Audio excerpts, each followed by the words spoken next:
Ancient Greece had no banks, no machines, and very little fertile land. Yet it built one of the most powerful economies of the ancient world. So how did it work?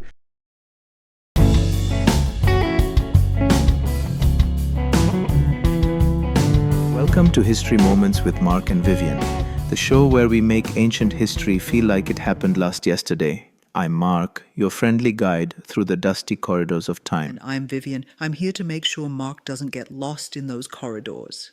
Welcome to our show, everyone.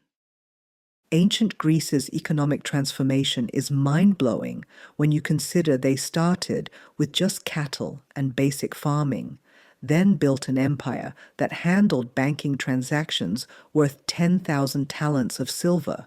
That's roughly $600 million in today's money. That's such an interesting way to frame it. And what's really fascinating is how they managed this transformation while working with such challenging terrain. You know what really gets me? The way they turned their geographical challenges into opportunities, like those rocky hillsides that seemed useless. They terraced them into productive farmland. And those marshlands? They engineered massive drainage projects that became the stuff of literal legend. Speaking of legends, I love how their mythology actually encoded these engineering achievements. The story of Heracles slaying the water snake wasn't just some random tale, was it? Oh man, exactly. That water snake story was basically their way of celebrating successful drainage projects. And when they talk about Heracles dealing with those Stymphalian birds, that's actually about land reclamation. The Greeks were masters at weaving practical achievements into their cultural narrative. Well, that makes me think about their irrigation systems too. The way the Pelasgians set up those first canals must have been revolutionary for their time. And you know what's wild? They had state officials managing water distribution. We're talking about sophisticated infrastructure management in like 800 BC. The Minyans of Orchomenus even built underground drainage systems that would be impressive by today's standards. That's fascinating.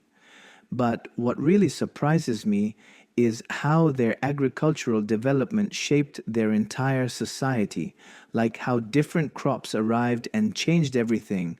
Oh yeah, let me tell you about that. Wine came down from the north through Thrace, figs arrived from Asia Minor, and each new crop brought its own cultural revolution. But nothing, and I mean nothing, changed their society quite like olive oil. The olive tree really became central to everything, didn't it?